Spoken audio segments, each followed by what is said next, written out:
What's good, y'all? Welcome to In the Deep, a deep league focused fantasy baseball podcast. My name is Jordan White, and I'm joined once again by my good friend Chris Weber. Schwebsy, how you doing tonight? Hi, friends. I am doing good.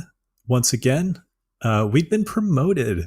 I'm not sure what happened. I guess Nick probably never listened to this, and just on the strength of our personalities, was just like, oh yeah, sure, get on the main feed. But we're on the main feed now. I'm thinking maybe like Kyle Brown pulled a mouse clicking finger, or like Adam Howe has a lightly strained vocal cords, and they wound up on the 15-day podcast network injured list. Which don't pay attention to what that acronym is. Oh my God, Schwebs. I mean, it's better than granting them podcast network injured status. No, oh God, that's even worse somehow. Anyways, this is actually our second attempt at recording this tonight because a thunderstorm somehow knocked out our first recording. But it's really, really nice for us to be here with you. The gods themselves tried to keep us from you, and we will not allow that to happen. Heck, the gods. Leave that in. Oh, we're leaving that in. For those of you who haven't joined us before, this is our first time on the main Pitcher List podcast feed with a brand new episode. We mostly cover deep and dynasty adjacent leagues. So that's kind of the stuff that we're going to be going over for now. Obviously, regular season coming up with a start this week on Thursday. So we're just going to cover some late spring training news and kind of get into some players that we like for early season streamers as well in this episode. So starting off, we just want to go over a few things that have happened recently. Randy Dobnak, someone that Shrebs and I, right, we're both pretty high on, right, man? Love Randy Dobnak. I love his whole thing. Not just the pitching, but just his whole vibe. Everything about Randy Dobnak is great. I mean, the amount of just late 70s, early 80s personality that exudes directly from that mustache goggles combo is something that I can always stand behind. But it's fantastic. He looks like an 80s reliever. Yeah. It's great. I love it. He's great. But also, he happens to actually just be a really good pitcher, as it turns out. Good enough that the Twins have now signed him to a 5-year contract worth up to $29.75 million. My dude got paid, which makes me super duper excited. Just like such a good story because he signed with the Twins on a minor league contract that literally was for $500. That's a come up right there. Going from $500 to $29.75 million. That's a come up right there. I mean, he was like an undrafted dude who came out of a small college in West Virginia, played indie ball, and I don't know. It's just so good. He was driving Uber in the off season to try to like make ends meet. It's just a really, really nice story. As far as like just Dobnak in general, though, he had a really, really great spring training. So far this year, he's gone 13.2 innings and he had 18 Ks and like a .66 ERA, just absolutely killing it. And that's the thing. It's the Ks. Like Dobnak is not a strikeout guy. No, like he wasn't last year at all. Right. His calling card has, since he made it to the majors from, bagging groceries, his whole thing was that heavy, heavy sinker. And he got ground balls, he got soft contact, and he was like a game manager, to use a football term. So the fact that he's got apparently a nasty slider to go with that contact suppressing sinker now, that is a huge deal because the contact suppressors are good. They'll get you ratios, they'll get you wins. But contact suppressors that also get Ks are like, that's an ace. Yeah, I mean, I don't think I will quite go as far yet. I really hope that he ends up just absolutely killing it this year and he becomes like top 30, 40 pitcher. That would be amazing. That'd be a great story. Yeah, no, I don't want to make it sound like I'm saying Randy Dobnak is an ace. I'm saying if he can continue to get strikeouts like he did in spring training, which is a very, very big if, then that's what you might be looking at. Yeah, and that's the thing too, is like, how did he get those strikeouts is something that you want to ask, obviously. Well, he's got two really, really great pitches in his sinker and his slider. They tunnel really well with each other. The slider was very, very good last year, don't get me wrong, but also it looks even more legit this year, and he's been using it as like a legit strikeout getting pitch, which has been fantastic. I really probably expect him. I mean, how many games do you think he's going to play? He's probably going to start like 15, 20-ish games if he's lucky this year, I would say. I mean, the guys in front of him are like J.A. Happ, who's like 50, and then Matt Shoemaker, who's just always hurt. The opportunity is going to arise. Well, yeah, and I think there's kind of similar to a situation, someone like Josh Lindblom in Milwaukee, just the state over. These are guys that are not technically in the rotation to start the season, but like will probably end up getting spot starts every month.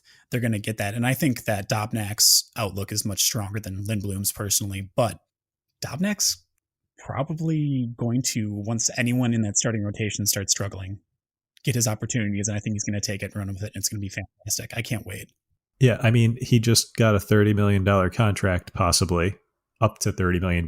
Yeah. And you don't give that money to somebody who you don't plan on investing time in. And yeah. I will say that it's also a very favorable team contract. Yes. I think there's like 3 team options across that 5-year span. So it is pretty flexible for the team, which is good for them. But I mean, good for Randy Dobnak for getting paid. It's really great. Yeah, they probably saw those strikeouts and were like, oh, heck, lock this guy up. And oh, for sure. Absolutely.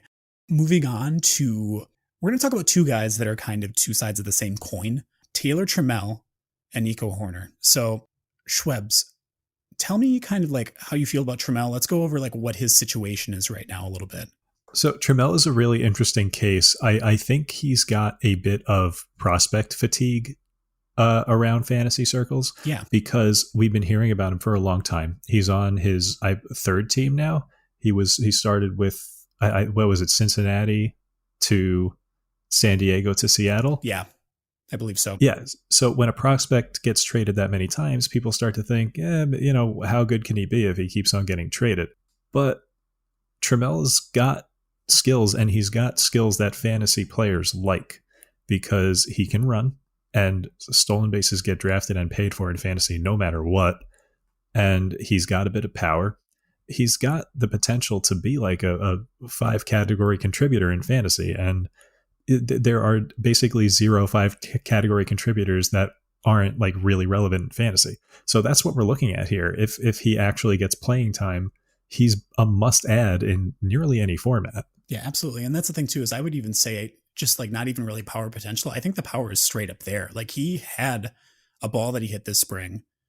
I believe that was a 114 mile per hour exit velo. Like he can really crush the ball. Like he can really turn around on one. So, I mean, yeah, definitely a 5-tool player that can hopefully contribute in all 5 of those categories for you. It was actually, I read the story about it, and apparently he started crying when he found out that he was being held up and like getting bounced around like that to different organizations. I don't know. This is very much me reflecting my own feelings about the situation onto someone else. And I don't know if it's true or not. Obviously, I'd be thankful to have the opportunity to play for any MLB team if I was that talented. But getting bounced around from team to team for me would feel like I wasn't wanted, or people maybe didn't believe in me as much as I thought they did. Mm-hmm. So having that journey that he had and finally finding out like this, that he was making the big league squad, is really, really cool for him. Also, good news for you fantasy owners is that in a lot of leagues, he's probably available. Like, I mean, like auto new leagues, there's like 40% availability. You got your Fantrax leagues, he's available in over half of them. CBS leagues, he's available in like 84% of leagues. So there's still time to nab him if you didn't get him during your draft or haven't been able to pick him up on the wire yet. I would get on it immediately though, because that number is going to change drastically and quickly. Yeah. And just a little bit of context on that 114 mile an hour number. So we've talked before about how setting a new max exit velo can mean that you're looking at bonus production in the future, kind of like when a pitcher throws harder all of a sudden. When a batter hits the ball harder, better things happen, obviously. So hitting a new max exit velo can spell big things. And that 114 miles an hour, only 23 batters met that mark in 2020. So that is elite exit velo. Huge. You know, it's one thing if his 114 mile an hour ball was just a fluky rocket of a ground ball, but like if he's actually elevating and hitting those kind of exit velos, like, yeah, it's legit power. Yeah, it's fantastic. And then, like we said, there's 2 sides of this coin. So there's another story here that we should talk about, and that's Nico Horner, who is being held down in the Cubs organization in AAA.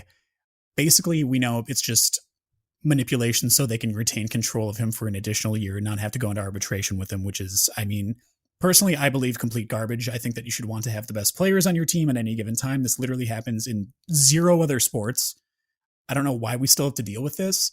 I really hope that something in the new CBA can help eliminate this practice, but I don't know. It's frustrating.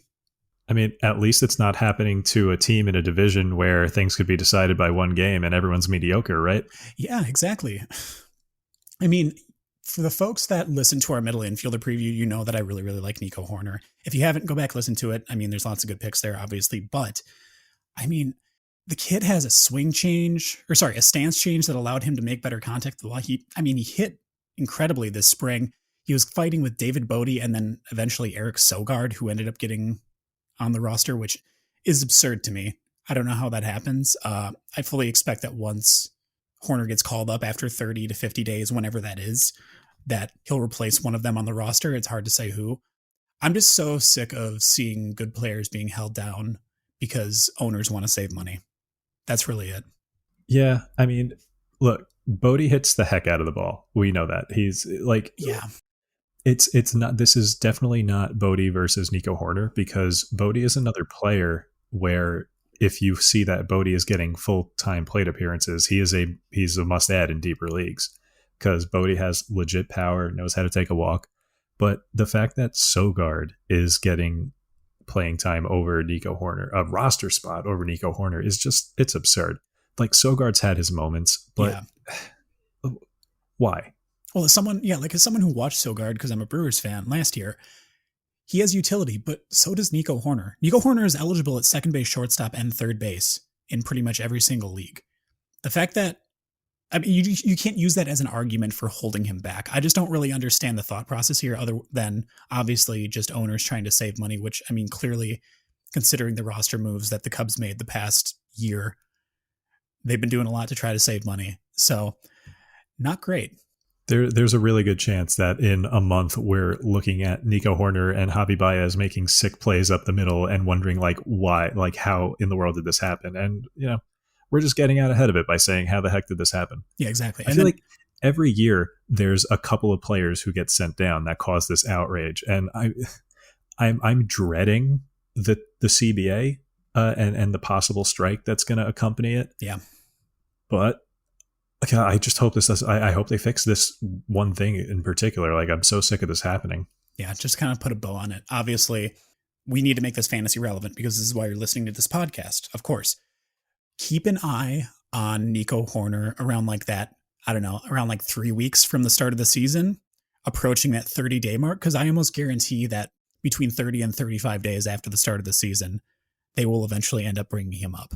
Yeah. And he's going to be relevant stash him at if you that point. can. Yeah. If you can stash him in your deeper leagues, absolutely do it. And then keep an eye on him. He hit the crap out of the ball this spring. I really do believe in the actual stance change affecting his ability to use his athleticism to be a better hitter. So keep an eye on him. He's going to be a good pickup, I think, down the line.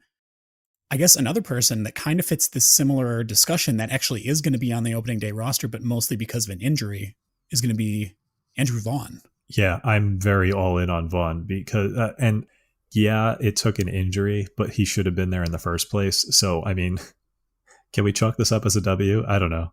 I see. It's hard to say. And also the thing is that Tony La Russa, very old school manager for everyone who knows anything about baseball, very old school, like wants Adam Eaton hitting second occasionally in the lineup, which makes no sense to me considering all the other weapons at his disposal.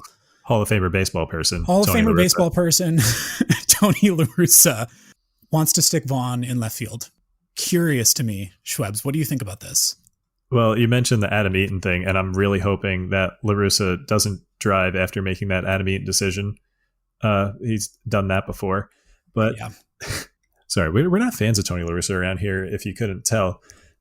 But Andrew Vaughn, I'm so glad that he's going to be on the opening day roster, supposedly. And they care so much about getting his bat into the lineup that they've got him playing in left field. And what was it, like his only outfield appearances since high school or something? Probably. I forgot. I saw it, but I forgot it. Yeah, he's not an outfielder, but neither was Eloy Jimenez, who he's replacing. So it's true. Eloy was a DH masquerading as a left fielder. So Andrew Vaughn is basically going to be that. So defensively, nothing is lost. It's also like Marcelo Zuna, also parading as an outfielder, being an actual. Vaughn himself said that everything hit to his left, which is the left center field gap, is basically property of Luis Robert, while everything hit to his right towards the line is stuff that he has to worry about. Yeah. Luckily he has an excellent defender in center field to help him out. It's really nice. Everything in the gap, leave it to him. Totally fine. I am curious to see. We've seen some misadventures out in left field from people who do not play outfield ever. I remember specifically, was it Eloy who tried to jump and catch a ball down the left field line and like Yes. tumbled into Yep. the netting? He got caught up in it and gave up like a triple or like an inside the Oh yeah. Parker or something like that. Yeah, and then you also have like Marcelo Zuna, the classic video of him trying to climb the wall and realizing that it's going to fall just short of the warning I track, love and then I crashing love sending down. that clip to my Braves fan friends. Nothing makes me happier. It's it's so bad. It's Enjoy more so of this, bad. guys. Why? I mean, I get getting good bats into the lineup, but it's just so embarrassing watching that. I get secondhand embarrassment as a former outfielder watching these things happen. I cannot handle it. It's so See, bad. as a former outfielder, I Oh relate God. because that would be me. I would be doing that awfulness. All right, and moving on to our main topics for the episode, we're going to talk about probably each week. We're going to try to hit some streamers for the upcoming week, as well as some people that we might want to grab and hold long term, or someone who's a little bit of both, who's got good matchups coming up, and we can hold long term for more value. Let's start with the streamers. I chose for mine someone that I am literally not going to condone anyone keeping any longer than his first two starts. This makes me for the literally season. sick. I just want you to know. I understand, and you know what? It's kind of well, it's not even kind of justified. It's more than justified. I'm choosing Jake Arrieta. Please know that, just please don't hang on to Jake Arrieta for longer than the first two starts of the season. That's not what I want. But he does face the Pirates twice to start the year, which is about as good of a matchup as you're going to get for your first two starts of the season. Look, I want nothing but the best for you. I want nothing but the best for your picks. Like Adele? We like to slip Adele references in here when we're called in the deep and everything. But yeah, I want nothing but the best for you, for your picks. But I want Ke'Bryan Hayes to hit like 8 home runs in those 2 games because Jake Arrieta. I'm not going to say that it's impossible. It's probably likely that he still performs pretty well. But I mean, that Pittsburgh lineup is very, very shallow in terms of hitting depth. I just really want Arrieta to not throw his sinker as much. He threw it over 50% of the time last year, and he got absolutely crushed. Yes, it was a shortened season, but still, regardless, it was just bad. His slider and changeup both had pretty good results last year, though, so I just really think that he needs to realize, I mean, he knows this at this point, that he's not the young buck that he used to be. He's not going to be able to throw 98 and just blow stuff by people. He needs to rely on his off-speed pitches to induce weak contact. He's not going to be a big K guy or anything like that, but I do believe that Cubs offense will be able to provide him enough runs that you might be able to cheese out a couple wins to start the season with Arrieta, which is all I'm hoping for. And then I'm literally not going to touch him for the rest of the season. The term cheesing out, just betraying that we are gamers and nerds here. But I mean, true colors shining through. I do always. wonder if there might be like a career resurgence in there, like a la Adam Wainwright, like where Adam Wainwright just started like really, really, really leaning on his curveball. I wonder if Arrieta has that kind of second half career surge in him. But I don't think his secondary stuff is good enough necessarily. I think that he can rely on it if he mixes it well enough and can like induce, like I said, a ton of weak contact. But like he's not going to K a bunch of guys anymore. I'm just trying to give your pick literally any nice thing I can say, and that's all I got. Well, it'd also be really nice if he had Nico Horner, Gold Glove would be nice nominee from last year behind him to make plays, but no, they had to send him down. I'm forever salty about that. I'm Nico sorry. needs to work on his defense. Okay, that's right. Yeah, totally. Moving on to your streamer pick for early in the season here, Schwebs. Who do you got? Right, so I went with Logan Allen, and this is a pick that is based entirely on 2 things, and one of them is kind of a bankable thing, and one of them is a little bit of an eye roller. So I'm banking on this because of Logan Allen's spring training performance. Which, yes, I know spring training. I bring up spring training way too much, but he was just a monster. He was basically the only reliable starter Cleveland had in spring training, and that is in a stable of really great starters. It was incredible when you have McKenzie, Savali, Bieber. They gave up I don't know what it was about Cleveland in the spring training this year, but they gave up so many home runs. McKenzie gave up like 7. Savali gave up like 7, but whatever. Plesac gave up 7. That's who I'm thinking of. But I digress. Logan Allen appears to have won the fourth or fifth starter job. He's going to make the fourth start of the season. I don't know if that necessarily makes him the nominal fourth starter because McKenzie's looks to be in there too.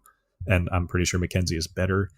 But Logan Allen's starting the fourth game of the season. And that's good because he'll be starting against Kansas City. Now, I don't think I want to have him out there any more than that. I don't think I would start him against. It would be at Chicago, the White Sox after that, at Cincinnati, and at New York, the Yankees. Those are two awful ballparks to play in. Three awful ballparks because you don't want to be in. Oh, yeah. Yeah, right. So the way I would treat Logan Allen is to pick him up for that Kansas City start, see what you've got, and bench him regardless of results in that stretch of 3 games. I wouldn't want to cut bait right away because I mentioned there were two reasons that I like him. And the second thing is the Cleveland developmental system. They are fantastic at churning out starters. And they've particularly been fantastic with starting pitchers who have bad fastballs and then, good secondaries. And what is Logan Allen? Someone with a bad fastball and okay secondaries. So I'm wondering if they can, work their magic with him and turn him into something that you can actually rely on. Like I said, I would start him versus Kansas City and then just bench him. Bench him for 2 weeks if you can, if you can handle it on your bench. And just see what he does. If he turns out 1 or 2 good starts in that stretch, I'm absolutely considering him as we like to call them Tobies, guys that, you don't necessarily target, but you're absolutely willing to run out there in the right matchup. They're boring, but they get the job Logan done. Allen has real Toby potential if Cleveland works their magic with him. And we love AL Central pitchers in general. Absolutely. Honestly, in a way, any Central, AL or NL, I'm kind of down for at this point, honestly. But I like the Logan Allen pick a lot. Those second, third, and fourth starts just sound abysmal, though. Yeah, no, I'm not. No way.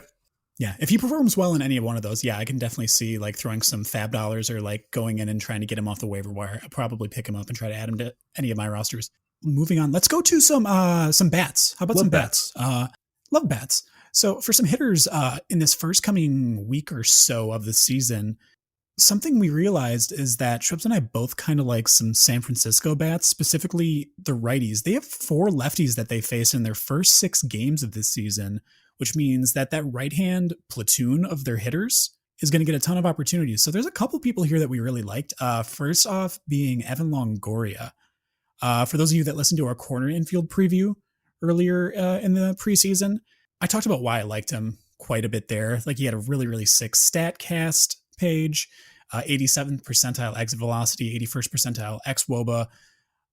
And he'll get a ton of starts at third base being on that right-handed platoon weak side. He's also incredibly available, being only owned in 3% of leagues, according to Fantasy Pros. So he's definitely going to be out there for you to grab. Another great thing, he hit 308 last year against lefties. So he's going to get his knocks against those pitchers, even though it's quality pitchers Paxton, Marco Gonzalez, Blake Snell. I still would stream him against those pitchers.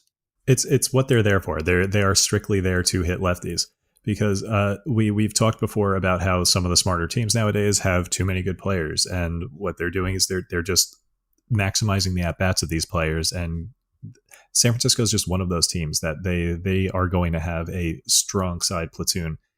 In whatever lineup they're running out against any given pitcher. So you mentioned Longoria. Another one is Wilmer Flores. Yeah. So we've talked about loving Brandon Belt here, and a risk to Brandon Belt is that Wilmer Flores is a fantastic hitter, and he has always crushed lefties. So and a nice thing about these San Francisco guys is between them all, they cover pretty much any position, Yeah, exactly. Because in the outfield, you've got Austin Slater, Darren Ruff.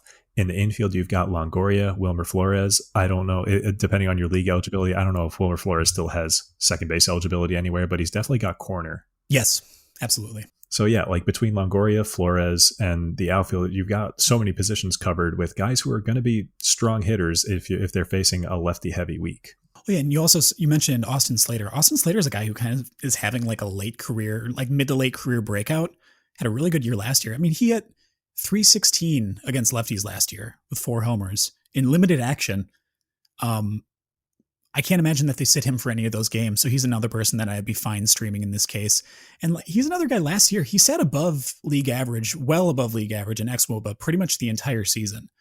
He only got like 100 at bats, but he made the most of them. So it's another guy that I'm kind of high on for these matchups. So yeah, definitely keep an eye on some of these right-handed platoon bats for San Francisco coming up early here in the season. Moving on to some long-term ads.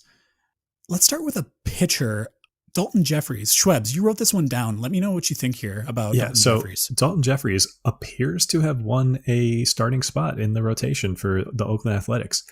And the thing about the Oakland Athletics is they are similar to like Cleveland, like I was talking about before, where they just always seem to turn out like 1 or 2 unexpected good starters every year. Whether that's like, I don't know, Mike Fiers in the past or, Brett Anderson or whatever. They just always seem to and it's never like a big strikeout arm. They just are always getting outs. And Dalton Jeffries seems like he could be another one of those guys.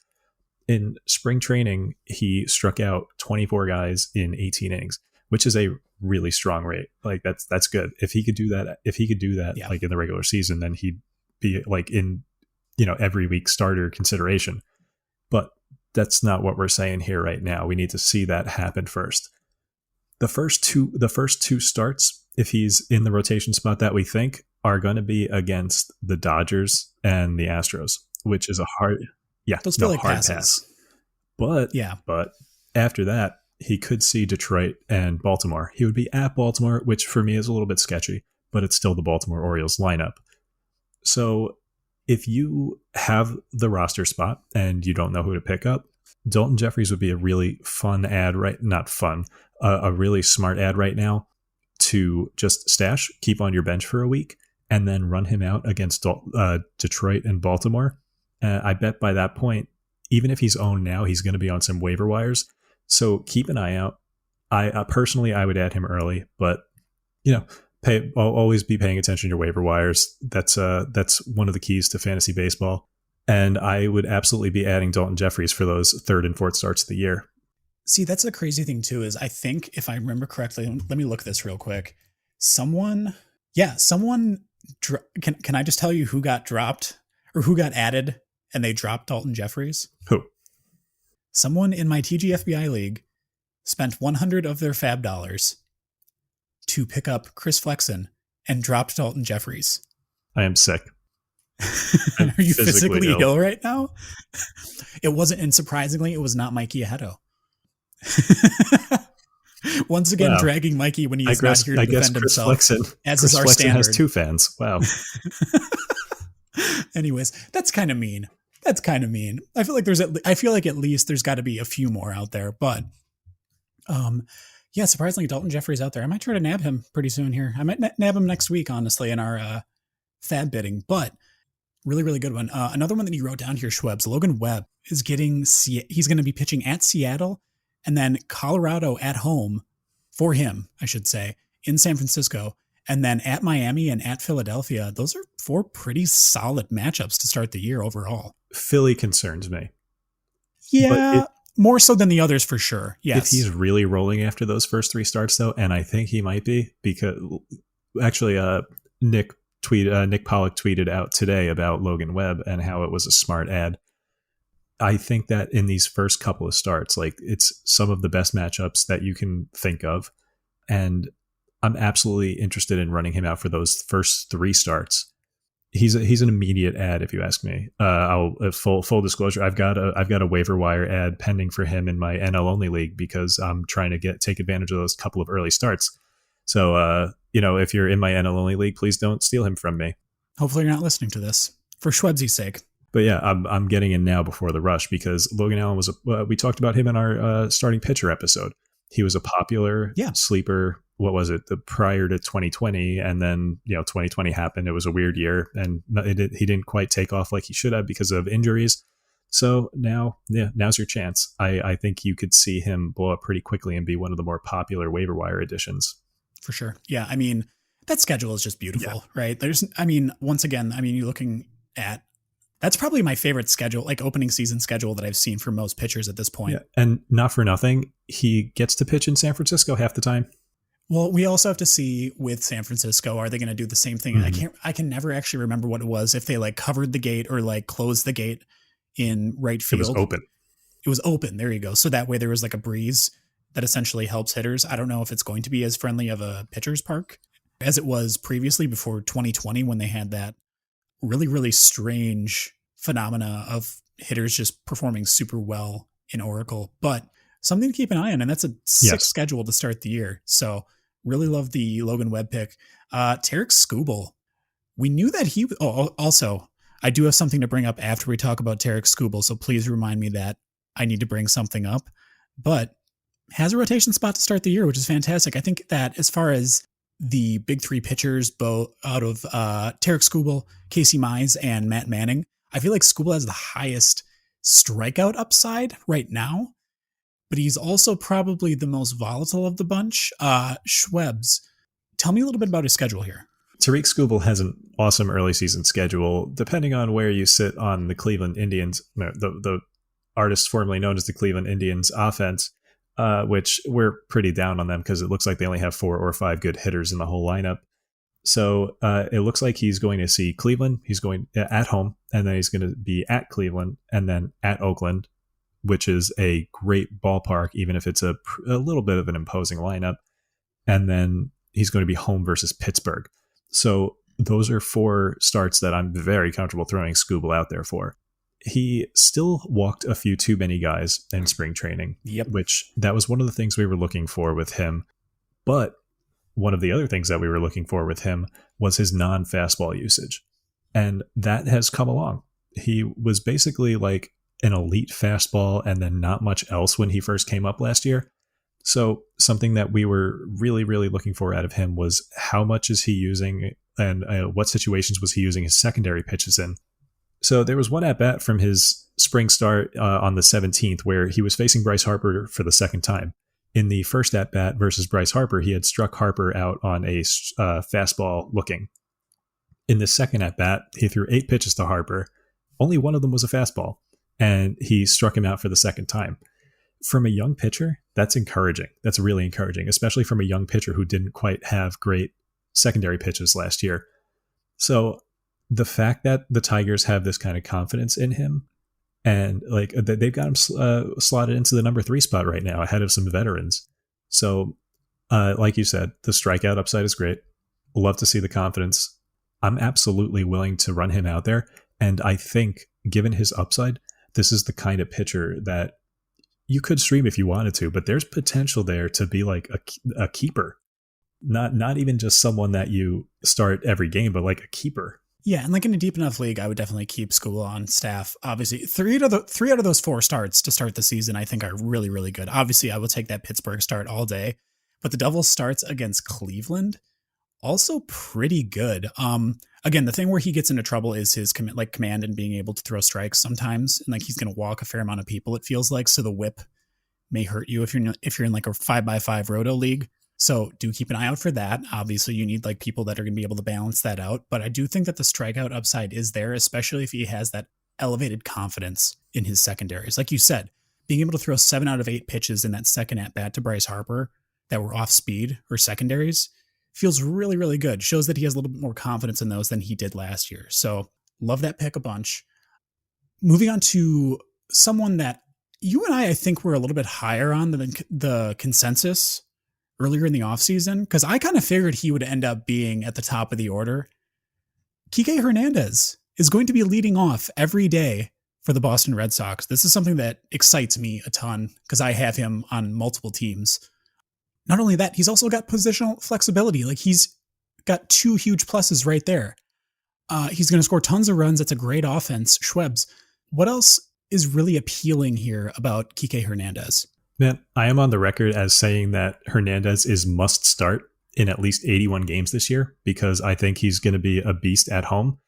I And love it. with this new news, like pretty much make that 162. First of all, he's eligible at second base. We know how shallow second base is. I can absolutely see Enrique Hernandez being an easy top 12 second baseman by the end of the year. Easy. If he's in that leadoff spot every day, I wouldn't be surprised in the slightest. I think it could get as high as like 8, 9, maybe even higher. Maybe I'm being a little bullish there. But in his first 9 games this year, he gets to see Baltimore in 6 of them. 1 series home, 1 series away. Please give me that all day. Yeah. I don't know if you guys know this, but the Baltimore pitching staff is not the best. Yeah. So condolences to both. Let me see here. Alex Fast and Ben Palmer.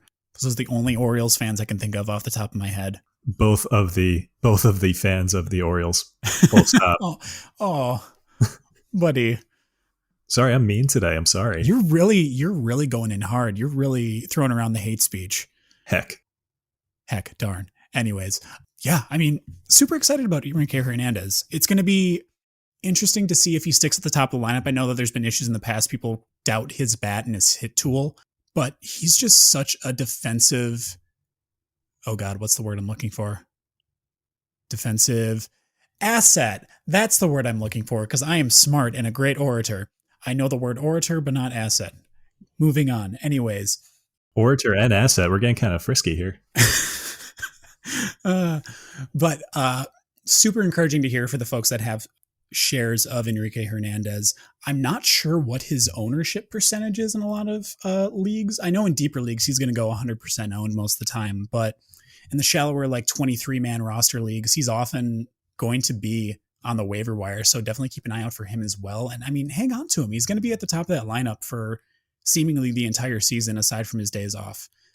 Finally, let's take a second and go over we touched on it briefly before in our news bits when we were talking about Taylor Trammell. Let's talk about the Mariners' prospects and exactly when we expect them and kind of what's going on there. So we talked about Trammell. We already know the story there. He's going to start the season with them. Tell me a little bit more about how you're feeling about some of these other prospects. We're talking like Kelenic, Logan Gilbert, and Julio Rodriguez, Schwebs. So we know what their plans kind of were because of that jerk executive that, was at the investor meeting or whatever that was. It wasn't an investor meeting. It was a Rotary Club meeting. A Rotary Club meeting, whatever. Which is, I mean, that's like some small town stuff right there. That's some real small town stuff. That reminds me of like the Lions meeting at like the local diner in my small Wisconsin town, like farm town. But yeah, I mean, that absolute steaming pile of a human, I would say. I've actually forgotten his name, which makes me very he doesn't happy deserve it because I don't. He doesn't deserve to live. I don't want him taking up any exactly. brain space. He's not going to live rent free in my head. He's just going to be a blip on the radar, and that's it. I only have so much bandwidth in my brain space, and I do not want him taking up any of it.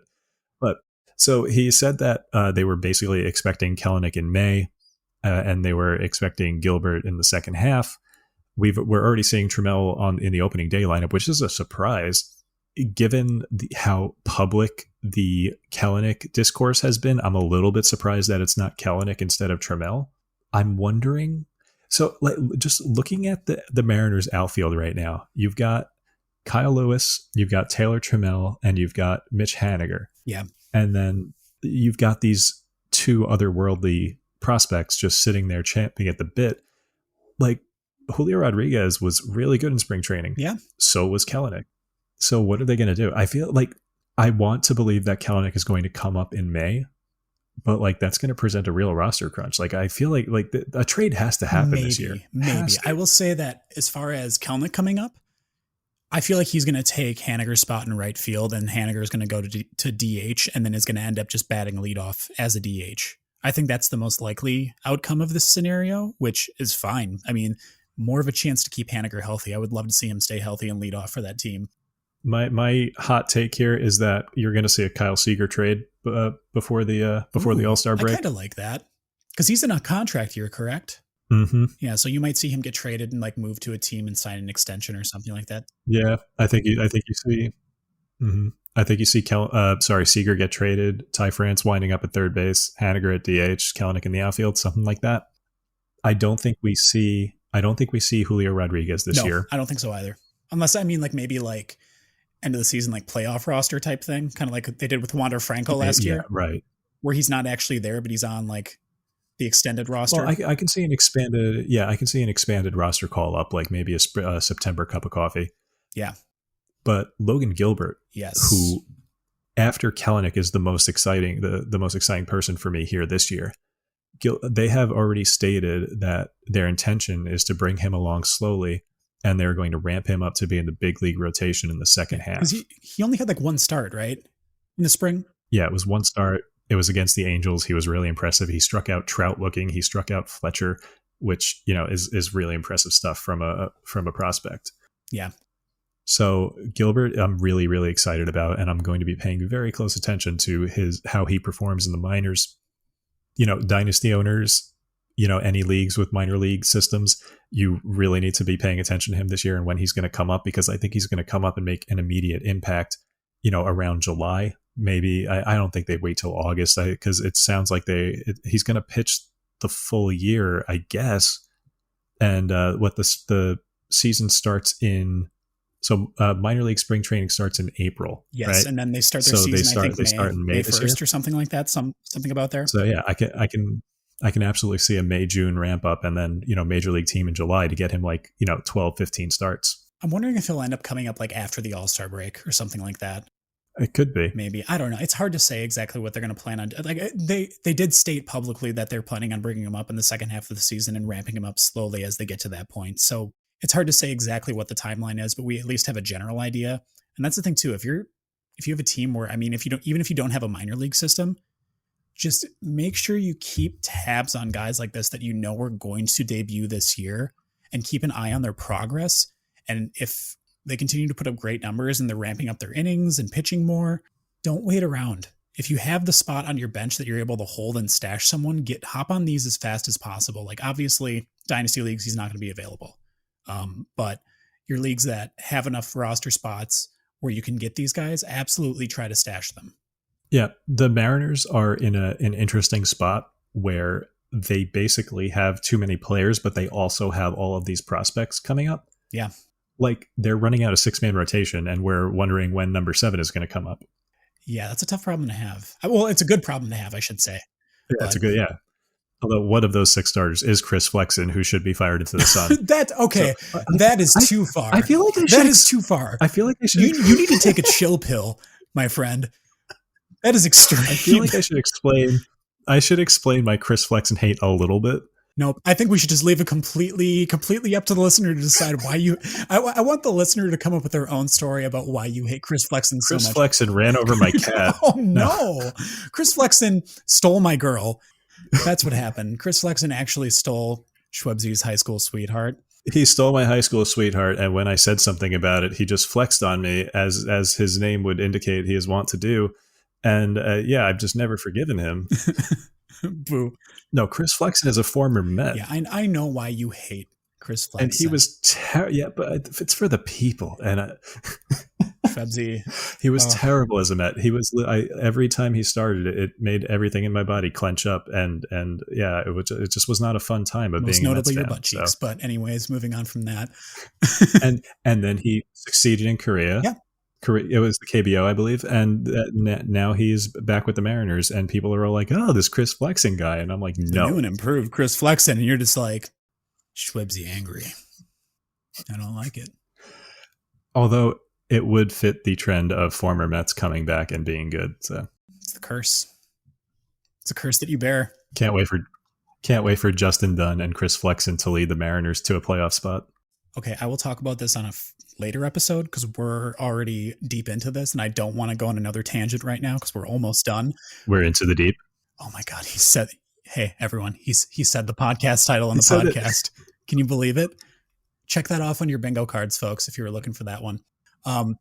Make sure we timestamp that in the deep 51 minutes. I am going to say I am actually somewhat on board for Justin Dunn this year after getting burned by trying to be on board with Justin Dunn last year, and I actually think he might be okay. I also think that he, depending on how Chris Flexen pitches, he might be the odd man out once they bring up Logan Gilbert. So that's something to keep an eye on. I think that's going to be it for us this week. Oh, Well, I do. Sorry, I've got one more prospect to mention. We talked about Scooble, but we did not mention how Casey Mize. I was going to go on this tangent, and I said, wait, after you're done talking about Tariq Scooble. It was that same wavelength. Casey Mize has apparently won the 5th starter spot. Super good. It also bodes very well for my board bet that I made with Schwebzy, because I made what was almost a very, very stupid assumption that I thought that both Scooble and Mize were going to start this year in the rotation for the Tigers. And that almost did not come to pass. And I really think the only reason that it has now is because Spencer Turnbull is hurt to begin the year. But both Scooble and Mize are in the starting rotation to begin this year. And my board bet that I made with Schwebzy is still alive and well. Schwebzy, let's remind them exactly what that is. I said that I think that big 3 prospect pool of Casey Mize, Tariq Scooble, and Matt Manning, who is still in the minors to start the year, would win 25 or more games in 2021, which is a bold bet. Even if they all started in the majors, it's probably a pretty bold bet. Once there was any doubt that Mize was going to start in the majors, I thought I was done for. I thought I was going to lose it immediately. All right. So call me crazy. Like, I figured to win 25 games, the 3 of them combined need to make at least 75 starts, right? I think like 60 starts combined to win 25 games. 35 and 25?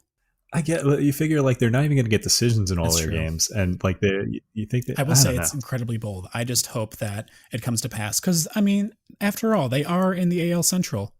Right. That's true. It's a weaker division. It's a weaker division overall. I mean, well, they get to face the Tigers, right? Oh, wait. Oh, damn. Yeah, there's the flaw in my logic right there. I was like, oh, yeah, they're going to pitch again. Oh, wait. Never mind. All right. So one more really quick hit before we go. Garrett Richards. Oh, yes. So Garrett Richards is currently speculative COVID. I think maybe close contact with Matt Barnes. But if they clear him, and if it was just a close contact thing, contact tracing, then if he's back in the rotation, then it looks like he could get Baltimore to start the year, in which case you very much want Garrett Richards as a streamer. Super good call there. And that's the thing too, is I'm assuming that the contact tracing thing will be, they're essentially going to have him wait like 3 to 5 days ish, and then they'll test him again. And if he comes back cleared, then he'll probably be allowed back. And during that time, I mean, I don't think that's enough to set him back and keep him from starting the season on a normal schedule. So definitely a good call out there. Love that one. That's all I've got. I'm done now. Are you sure that you don't want to do one more? One more, Dad. One more. We have to end at some point. That's true. Okay. All right. Thank you once again for joining us on another episode of In the Deep. If you want to stay up to date on when we're going to be releasing new episodes, feel free to follow us at our shared account at InTheDeepPL on Twitter, or you can follow myself at Bunt Singles or Schwebzy at Schwebzy. That's SHWEBSI, no C, as many people have claimed it to be. Don't believe them. You can also subscribe to us on either Spotify, Apple Podcasts, or wherever you get your favorite podcasts.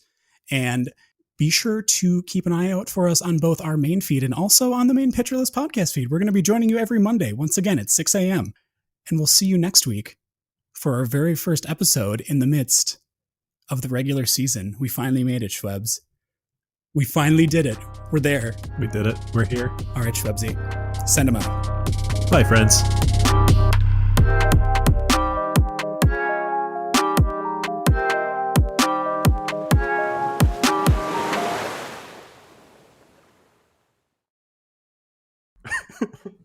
Chris Flexen, return my wife, please.